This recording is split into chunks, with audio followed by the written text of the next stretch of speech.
Hi students, morning again. Let's now solve the yesterday's problem which was being left out due to lack of time. Now today we are going to solve question number 1 and also we are going to solve and explain you what do you mean by a slide wire bridge or meter bridge. Now let's understand first of all, in question number 1 it is being given. Now what we are doing is, of course we are doing right now Kirchhoff's law. There are two batteries E1 and E2 having EMFs of 6 volt and 2 volt respectively, and internal resistances of 2 ohms and 3 ohms are connected in parallel across a 5 ohm resistor. So let's understand first of all. We know that till now there are two batteries because वो दे के रखा हुआ है, there are two batteries जिनके EMF है 6 volts and 2 volts and the internal resistance is 2 ohms and 3 ohms and they are connected in parallel, okay, across a 5 ohm resistor. So let's understand. So there is this particular cell, so suppose it's a battery, so we will make multiple cells like this, and there is this another cell like this, okay, they are connected in parallel and of course there is some resistance. Now पहले वाले का जो resistance है that is 2 ohms, so that is 2 ohms and यहाँ पर जो resistance है आपके पास में that is 3 ohms. 3 ohms. जो ऊपर वाली बैटरी है उसका पोटेंशियल है 6 वोल्ट्स का और जो नीचे वाला बैटरी है उसका पोटेंशियल है 2 वोल्ट्स का. That means that there is a potential difference now 6 volts and 2 volts. Okay, now common sense से ये डिस्चार्ज होना चालू करेगी और ये इसको चार्ज करना चालू कर देगी.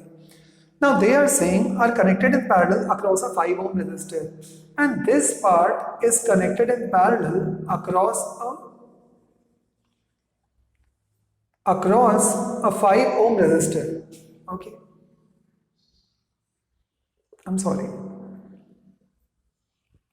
Calculate first the current through each battery and second the terminal voltage. Now they are saying calculate the current through each battery. So हमें इस पर्टिकुलर जगह से कितना करंट जा रहा है वो बताना है, इस पर्टिकुलर जगह से कितना करंट जा रहा है वो बताना है. Now first of all, if this is the first battery, so what we need to do is write I1 because this is the E1 and this is E2, so there should be I2. Common sense, both should be traveling this particular path and would be entering their respective negative zones. अब जब ये और ये enter करेंगे तो इसका मतलब इस जगह से टोटल करंट कितना जाएगा, that should be I1 plus I2. Right over here I1 plus I2, right over here I1 plus I2 and again over here I1 plus I2. यहां पर ये जाएगा once again I1, okay, and over here it should be going I2 and till now it will be I1 plus I2. Now what should we be doing? Now first part is this is a 5 ohm resistor which is going to give, तो पहले अपन ने एक loop बनाया, so I'm now making a loop number 1. But before writing this, let's try and give the names. So let's start giving the names from over here. So it should be A, B, C, D, E, F, G and H. Okay. So सबसे पहले मुझे ये एक main component दिखाई दे रहा है तो पहले मैं इसका एक लूप ले लेता हूं. तो फर्स्ट लूप मैंने जो ले लिया and that is going to be F G H E F, F G H E F. So this is the loop F G H E F, F G H E F. Let's start applying the Kirchhoff's law. If we are going in the direction of the current, we have to take the negative symbol of potential drop. और यदि हम opposite जा रहे हैं तो positive symbol for the potential drop. So let's see. F से G पर आता हूँ, कोई resistance ही नहीं है. G से जब मैं H की तरफ में जाऊंगा तो मैं जा रहा हूँ ऐसे, but ये current जा रहा है इस direction में. So that means that यहाँ पर आ जाएगा I2 into 3 क्योंकि ये R है, IR, 3I2 पॉजिटिव डायरेक्शन. फिर मैं जा रहा हूं पॉजिटिव से नेगेटिव डायरेक्शन में तो यहां पर आ जाएगा -2. Then going in this particular direction, of course कुछ भी नहीं है यहां पर, and then entering in this direction +6 because negative से पॉजिटिव तो +6. Then comes I am also going in the same direction, current is also going in the same direction, so it should be 2i1 minus 2i1, and that's all. And once again it will end up on f, so it should be equals to 0. So if I have to solve this, तो ये आ जाएगा मेरे पास में 3i2 plus 4 minus 2i1 should be equals to what? 0. or 2i1 minus 3i2 should be equals to 4. अब बोलोगे ये क्या किया आपने? 2i1 को वहां लेकर के जा रहा हूं, 3i2 को भी वहां लेके जा रहा हूं, so 2i1 minus 3i2 and 4 is over here. So this is my first equation, right? Let's move on to the second equation. अब ये वाला लूप तो ले लिया, अब कौन सा लूप लोगे? कोई भी एक ले लो जिससे ये सेल आ रहा हो। अब बोलोगे तो सर ऐसे ही ले लेते हैं, लेकिन ऐसे में तो पूरा लूप बना ही नहीं है। So that means that you have to take either नीचे वाला एक लूप ले लो या फिर आप एक ऊपर वाला लूप ले लो, कोई भी एक लूप ले लो। तो मैं ये नीचे वाला लूप ले लेता हूँ, नीचे है सिंपल है। सो मैंने ये ले लिया second loop. So let's take the second loop. So what is the second loop now? So I am taking A, B, C, D, H, G, A. Got it? ये आ गया। अब देखते हैं आगे। तो जब मैं यहाँ से स्टार्ट करूंगा, of course I1 plus I2, but I am going in the same direction and this one is also in the same direction. यहाँ पे कोई रेजिस्टेंस ही नहीं था, यहां पर था, तो ये वाला पार्ट आ जाएगा -5 bracket I1 plus I2 negative, यहां पर गया, यहां पर गया, यहां पर गया, नथिंग। देन नीचे जा रहा हूं, यहां पर गया, ऑफ कोर्स यहां पर कितना है, नेगेटिव से पॉजिटिव इज +2। देन आगे आऊंगा, I am also going in the same direction, loop is also going in the same direction, तो ये हो जाएगा कितना, -3I2, right? And this should be of course equals to what? 0. So ये हो चुका है -3I2. So no problem. तो -5I1 plus I2 plus 2 -3I2 and should be equals to 0. So this is done. Now what would you do? अब क्या करोगे इसके बाद में? Let's make the equation. So this is -5I1 -5I2 plus 2 -3I2 should be equals to what? 0. Correct. आगे बढ़ते हैं। Then coming on to -5I2 and -3I2 is -8I2. Let's bring everything over there. So this will become 5I1 plus 8I2. 5 plus 3 is 8, उस तरफ में जाएगा plus and should be equals to 2. And this is my equation number what? 2. Let's start solving these two equations. So यहाँ पर ही लिख रहा हूँ side में. So there is this particular equation, और इसके नीचे लिख देता हूँ. First equation था 2I1 minus 3I2 should be equals to 4. That was my equation number 1. Now what I need to do is of course do the elimination method. So मैं इसको कर देता हूँ 5 से, sorry, इसको कर देता हूँ 2 से मल्टीप्लाई और इसको कर देता हूँ 5 से multiply. 2 into 5 will become 10I1 plus 16I2 should be equals to 4. Then 5 into 2 is 10I1 minus 15I2 should be equals to 5 into 4 will come out as 20.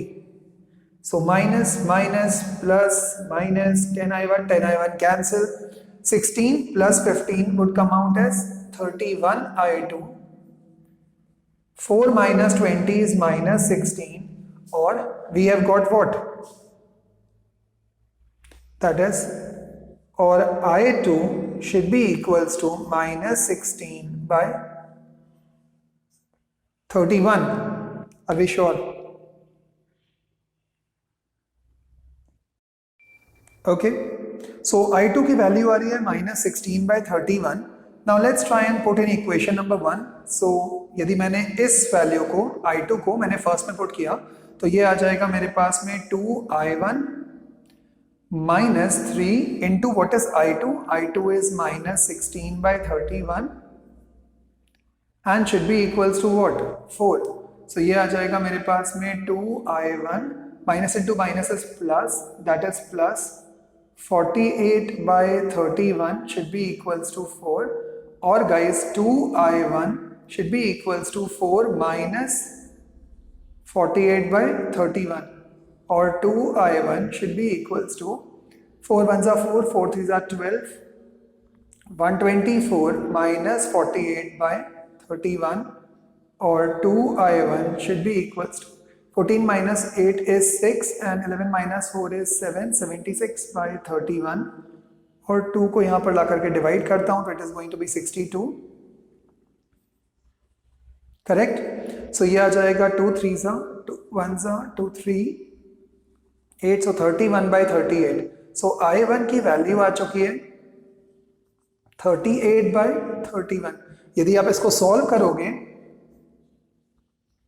so I2 31 5s is approximately 155, so it should be minus 0.52 के आसपास में आएगा ampere approximately. I'll tell you what do we mean by the negative sign. और जो I1 है आपके पास में, ये I1 आएगा 31 1 point, so it should be approximately 1.31 1s is 1702, so approximately 1.2 ampere. Now this means what? Now very important part guys, you need to pay attention. I1 should be equal to 1.2 ampere, that means इस branch से जो current जा रहा है that is 1.2 ampere and that is going in the right direction. But guys I2 की value आ रही है minus 0.52 ampere, that means अपन ने जो डायरेक्शन लिया था वो ऐसे लिया था, but एक्चुअली में I2 ऐसे में जा रहा है. क्यों? जब भी कभी नेगेटिव साइन आएगा दैट मीन्स जो भी आपने डायरेक्शन सोचा होगा उस डायरेक्शन के एग्जैक्टली ऑपोजिट डायरेक्शन हो रहा होता है. नाउ यदि करंट इसके अंदर जा रहा है that means what? That simply means that this battery is actually getting charged and which is of course apparent from the circuit also. So this is I1 and I2. तो अब उन्होंने आपसे क्या क्या पूछा था? They have asked you calculate current through each battery, that we have calculated. Then said find terminal voltage. How can we find terminal voltage? Terminal voltage का एक ही फॉर्मूला होता है, total current into the resistance. So what is the resistance? 5 ohms. What is I1 plus I2? I1 था आपके पास में 1.2 minus 0.5 approximately into 5. 1.2 minus 0.5 comes out as 0.7, लगभग मतलब 0.68 आएगा into 5. So approximately the answer would be what? 3.5. 3.5 क्या? They are saying terminal voltage. So this should be the terminal voltage which is actually passing through this particular resistor. So this is how you are going to solve the circuits guys. बहुत simple है, बस केवल 2 rules ध्यान रखना. जब भी आप current के साथ में जा रहे होगे और लूप की डायरेक्शन भी सेम है, नेगेटिव साइन. जब भी कभी करंट के ऑपोजिट जा रहे होगे, positive sign. Let's move ahead guys. So let's now talk about the slide wire bridge or the meter bridge, and why is it so important to discuss the slide wire bridge or the meter bridge. आखिर क्यों जरूरत है हमें so called slide wire bridge और meter bridge की? Please understand first of all what do you mean by a meter bridge.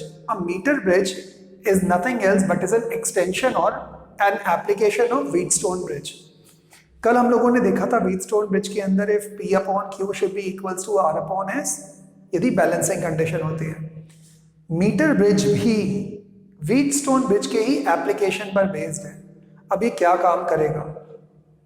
Suppose कर लो आपके पास में कोई एक वायर है, एक piece of wire, okay.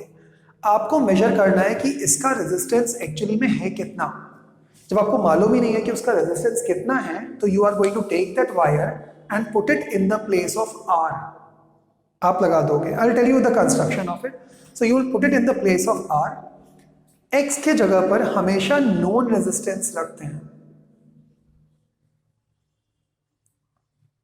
Sorry, this is unknown resistance.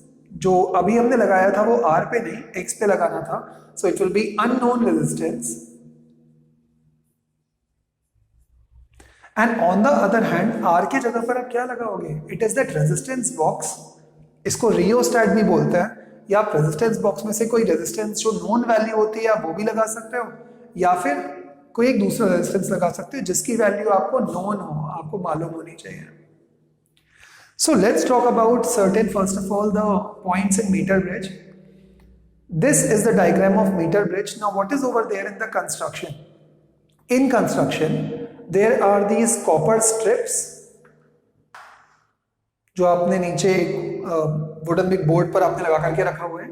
In copper strips में यहाँ पर एक वायर निकला हुआ है और एक ये वायर है पूरा का पूरा जो ये चारों तरफ में जा रहा है. This wire is specially made up of what, that is manganin और कॉन्स्टेंटिन. ये इन दोनों मटेरियल को आप इसलिए यूज करते हो बिकॉज दे आर अलॉयज, तो उनकी स्ट्रेंथ बहुत अच्छी होती है. एंड दूसरा, उसकी रेजिस्टिविटी बहुत कम होती है. सो जब रेजिस्टिविटी बहुत कम होगी मतलब रेजिस्टेंस बहुत कम होगा, मतलब हीटिंग उतना ज़्यादा नहीं होता और वायर डिफॉर्मेशन भी कम होता है. Okay, so this is the wire. There is a scale और अ रूलर और अ ग्रेजुएटेड स्केल बोलते हैं जिसमें मार्किंग्स बनी होती हैं, वो लगी है ये मार्किंग. और ये जो स्केल है ये 100 सेंटीमीटर्स या 1 मीटर की है. And this is the reason why this entire device is known as meter bridge, because this particular ruler is of 100 centimeter and which is equivalent to 1 meter. So this is also done. Now ये जो wire है, जो मेरे पास में जो copper का wire मैंने बांधा हुआ है इससे, ये मैंने पूरा का पूरा लगा दिया है. इस वायर को एक बैटरी पोटेंशियल सप्लाई कर रही होगी और करंट सप्लाई कर रही होगी, विच इज द ई मैंने लगाया हुआ है. और यहाँ पर एक रेजिस्टेंस है जो मैंने इन दो कॉपर स्ट्रिप्स के बीच में लगाया हुआ है, which is a known resistance, जो मुझे मालूम है, क्योंकि एक रेजिस्टेंस तो मालूम होना चाहिए तभी तो मैं दूसरे अननोन की वैल्यू निकाल पाऊंगा. ये वाला रेजिस्टेंस मुझे नहीं मालूम है, I don't know the value of this one. Okay, so R is known, X is known. नीचे ये जो वायर है ये इसी कॉपर स्ट्रिप के साथ में एक मैंने एक जिसको जॉकी बोलते हैं. जॉकी इज दैट, यदि आपने वायलिन या गिटार देखा होगा, जो कई बार मुझे एक छोटा सा एक फ्लैट पीस ऑफ एक मेटल टाइप का रहता है जिसको आप वायर पे टच कराते हो. So that is this particular jockey, और इस जॉकी को आप स्लाइड कर सकते हो. Now believe me guys, an number of students even after doing engineering does not know what do you mean by resistance.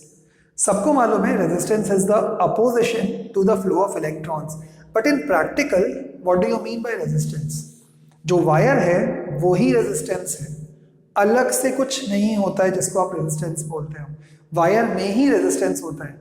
हाँ, यदि आपको रेजिस्टेंस की वैल्यू को चेंज करनी है तो आप अलग से मार्केट से एक डिवाइस लेके आते हो which is known as resistor, RESISTOR, resistor.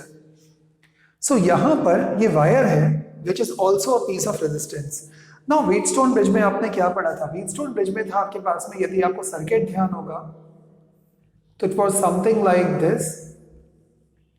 यहां से आपका ये गैल्वेनोमीटर था एंड ये इससे कनेक्टेड था.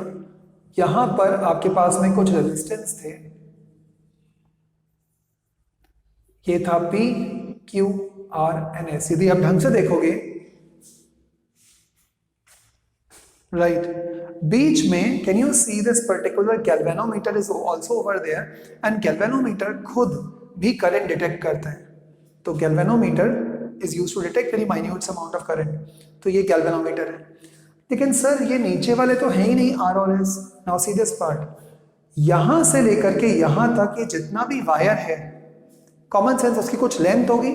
एंड कल ही आपको या परसों ही आपको बताया था that resistance is directly proportional to length. So that means that if resistance is directly proportional to length, that means ये रेजिस्टेंस है. सो इसका मतलब लेंथ को ही हम रेजिस्टेंस बोलते हैं. सो दिस इज L. अब टोटल आपका ये जो वायर है या जो स्केल है ये 100 सेंटीमीटर की है. यदि आपने इतने पोर्शन को यदि आपने L ले लिया तो व्हाट डू यू थिंक बचा हुआ कितना होगा? 100 माइनस L. तो ये आ गया 100 minus L. That means if this galvanometer is showing a 0 reading, और इसी को हम लोग बोलते हैं, what do we call it as? We call it as balanced condition. Balanced condition.